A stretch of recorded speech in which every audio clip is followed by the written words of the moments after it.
So if you are, say, in your 20s right now, you have exactly 2 billion seconds left to live. Which is, yeah, kind of terrifying to think about. Right. And if you live across the country from your parents and you only manage to fly back and see them like once a year, you kind of have to do the math. If they are in their mid-60s, statistically, you are only going to see your parents maybe 15 more times before they die. It's a completely brutal, undeniable mathematical reality. And yet, I mean, almost all of us structure our days as if we have this infinite supply of those seconds. We prioritize this relentless, exhausting grind over the very few things that actually matter. Yeah. Welcome to the deep dive. Today, we're taking a really hard mathematical look at how we spend our time and energy. And our mission today is to entirely redesign your concept of success. Exactly. We really want to give you a literal roadmap to getting off the modern treadmill. Because right now, busy has become like this ultimate badge of honor, hasn't it? Oh, absolutely. We wear our exhaustion like a medal. We're running this grueling race, but if we're honest, we don't actually know where the finish line is. To figure this out, we're pulling from a really comprehensive exploration of Sahil Bloom's book, The 5 Types of Wealth. And, you know, what's interesting is that this exact race is what happened to the author of our source material. Sahil Bloom hit literally every traditional metric of success by the time he was 30 years old. Right. The private equity job. Yeah, the high-paying job, the highly prestigious title, millions of dollars in the bank. And his reward for winning that big race, he was just utterly miserable. It's just the classic trap. You spend years, literally grinding, climbing this ladder, putting in all this grueling effort, missing out on your actual life, only to finally reach the top and realize the ladder has been leaning against the entirely wrong wall the whole time. That is exactly it. And psychologists actually have a name for this mechanism. It's called the arrival fallacy. It's basically a glitch in human cognition. Okay, a glitch how? Well, we falsely assume that reaching a specific external goal like a promotion, a net worth milestone, maybe a bigger house, we assume that will create durable, lasting contentment. Right. I'll be happy when? Exactly. But happiness just doesn't work that way. The human brain quickly normalizes to new circumstances. Yeah. We tell ourselves, once I get that, I'll have arrived. When you get there, the dopamine spike fades almost instantly, and your baseline resets. So you're just left looking around an empty room asking, wait, is this it? Yeah, and because the baseline resets, you immediately look for the next thing to buy or achieve to get that high back. The sources show this incredible story about a guy who sold his company for $100 million. Oh, wow, $100 million. Right. So he rents this massive, absurdly expensive luxury yacht to celebrate with his friends. He is literally on top of the world. But the second they arrive at the marina, a slightly bigger yacht pulls up to the mooring right next to them. Oh, no. And instantly, his joy just evaporates. He feels completely deflated. Just because of a bigger boat? Yeah. That is social comparison theory in action. Your brain isn't measuring absolute wealth. It's measuring relative status. Yeah. There is literally always going to be a bigger boat. Harvard researchers actually proved this by surveying millionaires across the whole wealth spectrum. Okay, what did they find? They asked people with $1 million, $5 million, and $10 million how much more they needed to be perfectly happy.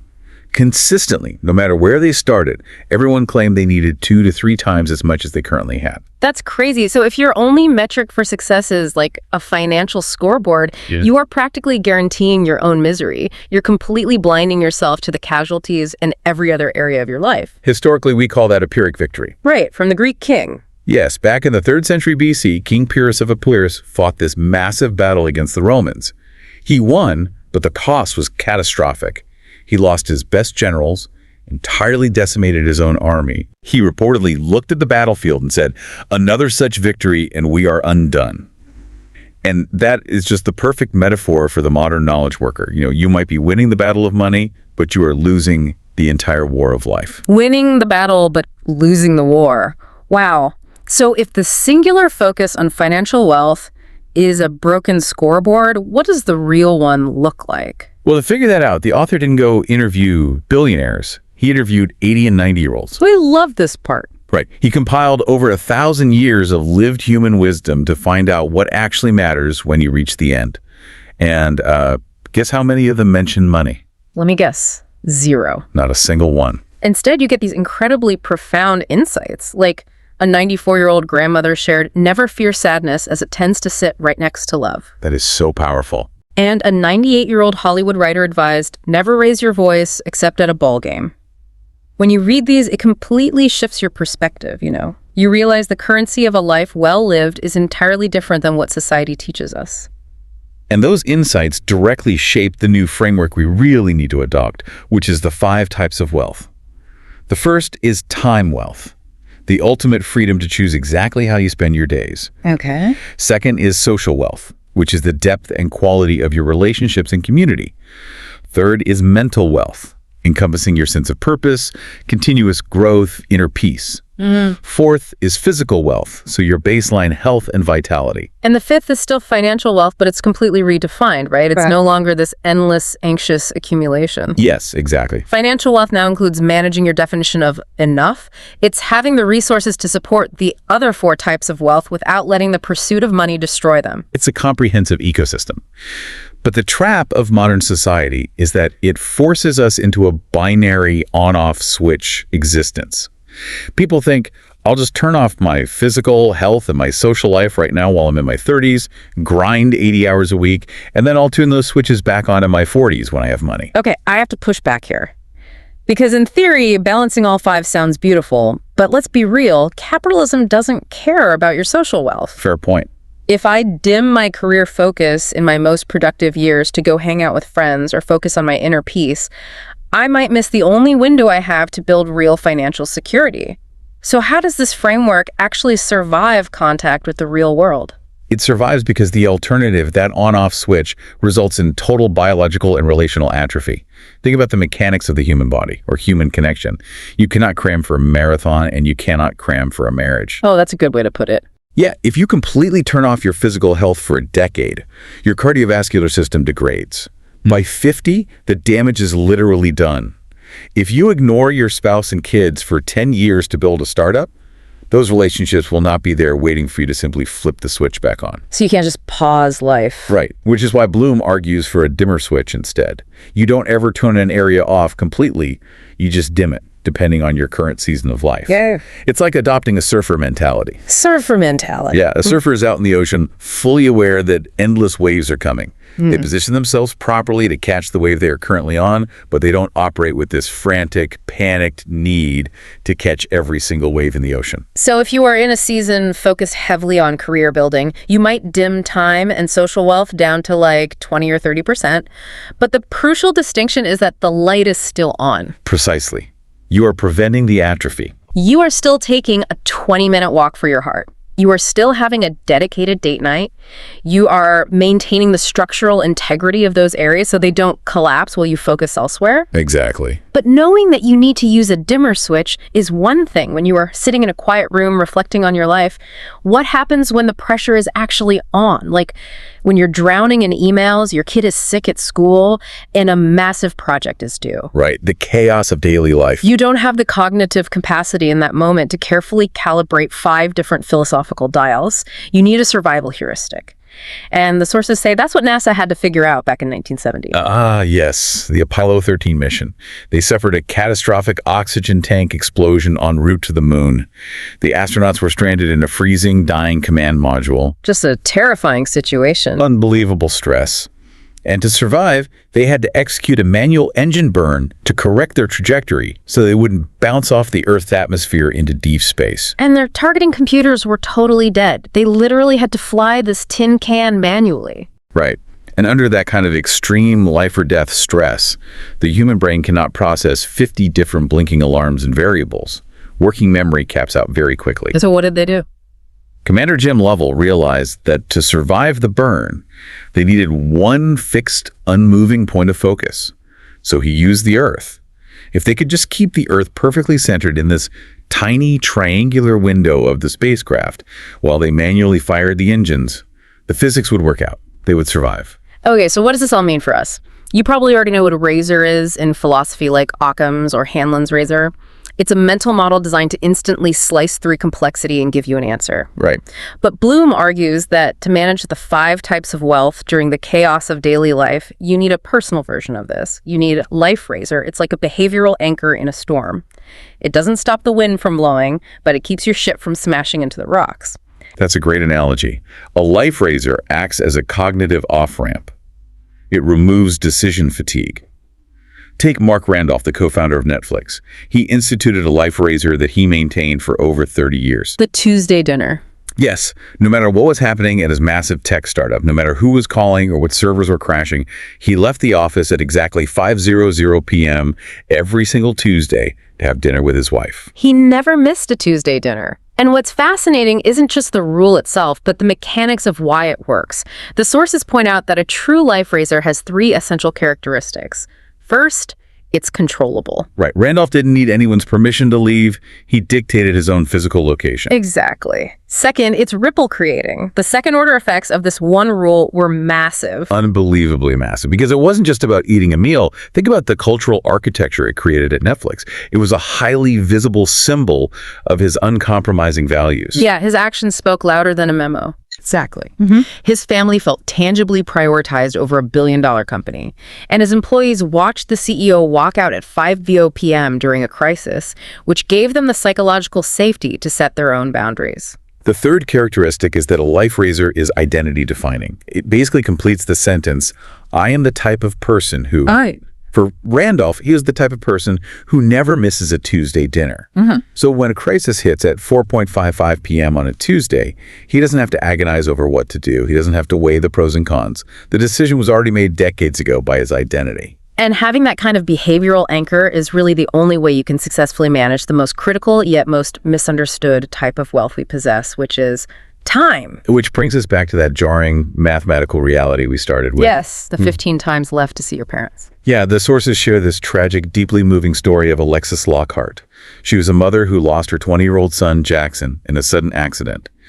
And the wisdom she shared, born from just unimaginable grief, is a stark warning to all of us. It really is. She said, "It's later than you think. Everyone we love, they are on loan to us for a short period of time." On loan to us. It just forces you to realize that time is not a renewable resource. And the data backs up how incredibly fleeting these windows of connection are. The American Time Use Survey tracks exactly who we spend our days with over the course of our entire lives, and the graphs are actually quite shocking to look at. If you visualize the graph, the line for time spent with your family and friends drops off a cliff in your early 20s and stays low forever. Right. The line for time with your children peaks early when they are young and living at home, and then it absolutely plummets. Time with coworkers stays relatively steady through your middle years and then drops at retirement. But there is only one line on the graph that just steadily, relentlessly goes up until the day you die. Time spent alone. Just let that sink in. The trajectory of human life naturally trends towards solitude. Which is why we have to view time entirely differently. Graham Duncan coined this brilliant concept of being a time billionaire. Yeah. A billion seconds is slightly over 31 years. Okay. So if you are 20 years old, you literally have about 2 billion seconds left to live. You are incredibly rich in the only currency that actually matters. Warren Buffett has over $130 billion, but he is in his 90s. He's completely out of time. Exactly. He would almost certainly trade every single one of his dollars to have a 20-year-old's 2 billion seconds. Stop and do the math for your own life right now. Think about your best friend or your kids. How many more times are you actually going to see them? Does doing that math fill you with dread, or does it serve as the ultimate energizing wake-up call? It really should be a wake-up call. Because the goal here isn't to depress you. It's to force a shift in how you experience the seconds you have left. To do that, we could look at the ancient Greeks. They actually had 2 completely different words for time, chronos, and kairos. Oh, this is fascinating. Break that down. So chronos is quantitative time. It's sequential. It's the literal ticking of the clock, the calendar invites, the hours in a workday.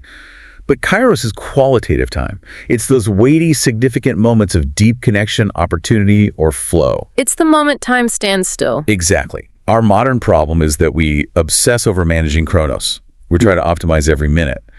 But a wealthy life requires shifting our awareness to capturing kairos. Yeah. It's not about trying to manufacture more hours in the day. It's about increasing the density and presence within the hours we already have. But capturing kairos feels practically impossible when your brain is just fried from Slack messages and Zoom calls. It's what the sources call the Red Queen effect. Right, from Alice in Wonderland. Yeah, where the Red Queen tells Alice she has to run as fast as she possibly can just to stay in the exact same place. That is the defining sensation of the modern knowledge worker. And there's a neurological reason for it, studied by Dr. Sophie Leroy. She calls it attention residue. Attention residue. Yeah. When you switch from writing a complex report to quickly checking your email and then back to the report, your brain doesn't just instantly snap back. A residue of your attention physically remains stuck on the email you just read. Your brain is still processing the open loop. Yes. It takes minutes for the cognitive cache to clear. So if you are checking your phone every 5 minutes, you are continually operating with a massive cognitive handicap. You are busy, yes. You are running as fast as you can, but you aren't effective. This is where we look at people who achieve massive success, what the book calls asymmetric outputs, and we notice something weird. They don't look busy at all. They really don't. Lionel Messi is arguably the greatest soccer player in history, but if you watch him during a match, he literally spends the majority of the game just walking around the pitch. He looks lazy. Warren Buffett sits in Omaha reading books and makes fewer investments in a decade than a casual day trader makes in a week. Because they understand leverage. Messi isn't just walking, he's scanning the system. He's analyzing the field, conserving his physical and mental energy. He is waiting for the exact right moment to strike with maximum concentrated force. Wow. They break the fixed ratio of input to output. Instead of doing 10 things with 10% effort, they do one thing with 1,000% effectiveness. Here's where it gets really interesting. Think about the magnifying glass scene in Toy Story. Oh, perfect analogy. When you spread your attention across 10 open tabs and endless notifications, your cognitive energy is just warm, unconcentrated sunlight shining on a rocket fuse. It can shine all day long and absolutely nothing will happen. Right. But the second Woody angles Buzz Lightyear's helmet to constrain the light, he forces all of that solar heat onto one microscopic point. The rocket ignites instantly. Your attention work is the exact same way. And to achieve that concentrated beam in real life, Bloom provides some incredibly practical mechanistic systems. The first is the energy calendar. How does that work? For 1 week, you color code your daily calendar. Green for activities that create energy, yellow for neutral, and red for things that physically and mentally drain you. The goal isn't to magically eliminate all the red overnight. Because that's impossible. Right. The goal is to build data. Once you see the patterns, you can strategically delegate, batch, or delete the energy vampires. Then there is Warren Buffett's famous two-list exercise, which is brilliant. You write down your top 25 goals in life, then you force yourself to circle only the top 5. But here's the trick. What do you do with items 6 through 25? Most people assume you just work on them on the weekends or when you have free time. Right. But Buffett says no. Items 6 through 25 become your avoid at all costs list. Because those 20 things are the most dangerous distractions in your life. They are good enough to genuinely steal your attention, but they aren't important enough to actually change your life. They are the definition of warm sunlight. But wait, think about the mechanics of that. I'm supposed to just abandon 20 things I genuinely care about. Side hustles, hobbies, learning a language. Yes. If you want asymmetric results, you must eliminate the good to make room for the great. And when you finally sit down to work on those top 5 goals, you use a flow state boot up sequence.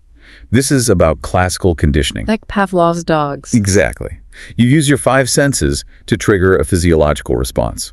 Maybe it's taking a cold plunge or lighting a specific cedarwood candle or putting on a specific cinematic music playlist. Okay, I see. If you only do those sensory things right before deep work, your nervous system eventually chemically associates those cues with intense focus. You physically hack your brain to bypass the usual 20 minutes of procrastination and instantly angle the magnifying glass. And the reason we have to build these artificial constraints is because of Parkinson's law, right? Work expands to fill the time allotted to it.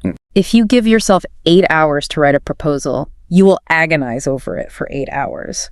But if you artificially constrain the timeline, saying, I only have 45 minutes to finish this draft before my Tuesday dinner, you force your brain to drop the perfectionism, ignore the attention residue, and operate with that magnifying glass intensity. You manufacture the kairos moment. So let's pull all of this together for everyone listening.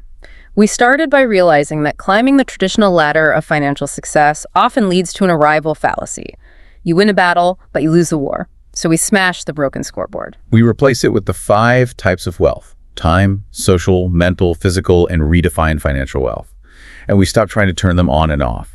We use a dimmer switch, maintaining structural integrity across our lives like a surfer riding the seasons. We find our life razor, a behavioral anchor like a Tuesday dinner, to cut through the chaos and define our identity. We face the harsh mathematical reality of our finite time, choosing to focus on the weighty, qualitative moments with the people who are only on loan to us. And finally, we implement structural systems. We track our energy. We ruthlessly eliminate items 6 through 25 on our goal list. And we use sensory cues to concentrate our attention, escaping the Red Queen's treadmill to achieve high leverage outputs. It is a complete paradigm shift in how you operate daily. But before we sign off, I want to leave you with one final lingering thought to mull over. We talked about Buffett's 2-list exercise and how you have to banish items 6 through 25 to the avoid at all costs list. But think about what is actually on that list. Yeah. These aren't bad things. They are deeply desirable goals. They are the fascinating hobbies, the alternate careers, the exciting cities you could move to. They are the other lives you could lead. Exactly. Which means that true success, igniting that rocket fuse to achieve the things that matter most, doesn't just require hard work. It requires grief. Wow. Does living a truly wealthy life actually require the courage to mourn the loss of the alternate lives you could have lived in order to fully, fiercely live the one you are actually in? That is the ultimate, inescapable trade-off of focus. Thank you for joining us on this deep dive today. It's time to stop climbing the ladder until you check which wall it's leaning against. Start walking your new path today. We'll see you next time.